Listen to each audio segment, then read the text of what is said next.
હું મુસલમાનનો દીકરો હોવા છતાં અમે ઇન્દ્ર ભારતી બાપુને અમે બાપ સમાન માની છીએ. બાપુને આખું જગ માને છે, આખું જગ માને છે.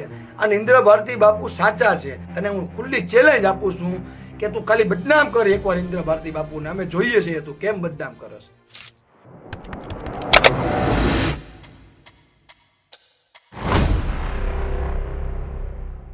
કાલે કીર્તિ પટેલે સ્ટોરી મૂકી હતી અને એવું લખ્યું હતું કે ઇન્દ્ર ભારતી બાપુના બધા રાજ હું જાણું છું, હું સનાતની છું, એના ભગવાના પાછળના બધા ભૂતકાળ હું જાણું છું.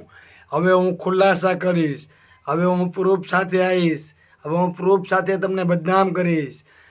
અરે કીર્તિ પટેલ, આખી દુનિયા જાણે છે કે તારે ખાલી ફક્ત તોડ કરવાથી મતલબ છે. શેનો તોડ?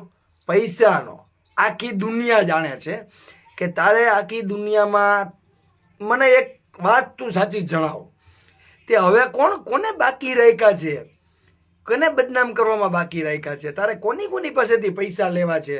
જે સારા કામ કરતા હોય તેની પાછળ તારે બધાને બદનામ કરવાના, જે બિચારા મોથાજ હોય તેને હેરાન કરવાના. તે મને પણ હેરાન કર્યો તો, મારી પાસેથી પણ તે પૈસા માંગ્યા હતા. એ વાત બધી તો સાચી, કાંઈ વાંધો નહીં, તું મોજ કર.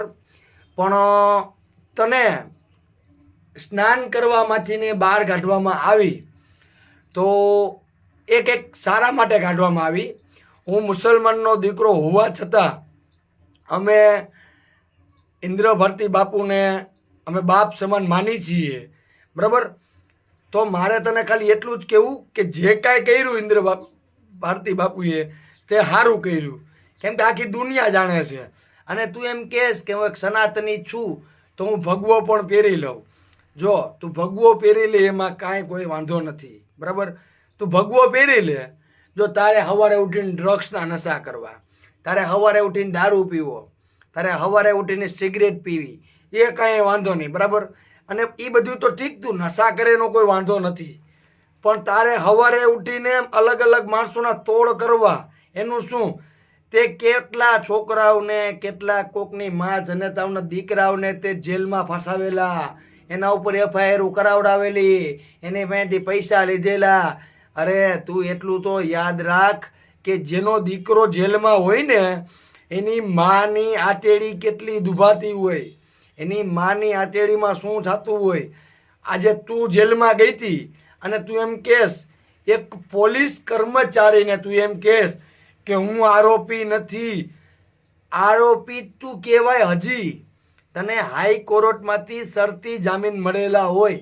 શું મળેલું હોય? તને શરતી જામીન મળેલા હોય હાઈકોર્ટની અંદરથી. એટલે જ્યાં સુધી તને શરતી જામીન મળેલા હોય ત્યાં સુધી તું કાયદાને હાથમાં લઈ ના શક. શું ના કરી શક? એક પોલીસ કર્મચારીને સામું બોલવું એ ફરજ રૂકાવટ બની શકે. એટલે કીર્તિ, તું બધાને બદનામ કરવાનું રહેવા દે, પૈસાના તોડ કરવાનું રહેવા દે. તું મને પણ અલગ અલગ માણસો પાસેથી ફોન કરાવડાવસ કે તારા પગું ભંગાવી નાખીશ, હું આમ કરી નાખીશ, હું તેમ કરી નાખીશ. કાંઈ વાંધો નહીં, તારે મને મારી નાખવો હોય તો મને મારી નાખજે.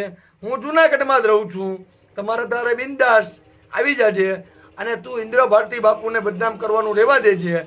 અને તું એમ કહેતી હોય કે ઇન્દ્ર ભારતી બાપુના મારી પાસે બધા પ્રૂફ છે, આમ છે તેમ છે, તો આખું જગ માને છે. ઇન્દ્ર ભારતી બાપુને આખું જગ માને છે, આખું જગ માને છે. અને ઇન્દ્ર ભારતી બાપુ સાચા છે. એટલે તું એને બદનામ કરવાનું રહેવા દે. અને તારું જે કરતું એ કરીને ખા. નશા કરતી હોય કે જે કાંઈ કરતી હોય, ગામમાં તોડ કરતી હોય, આ કરતી હોય, તે કરતી હોય, પણ તું જુનાગઢમાં પડવાનું રહેવા દે બકા. જુનાગઢમાં તારું કાંઈ નહીં હાલે. એટલે ખોટી રીતે તું જ્યાં રહેતી હોય ત્યાં રહે અને ભાગતી ફર, હો ને?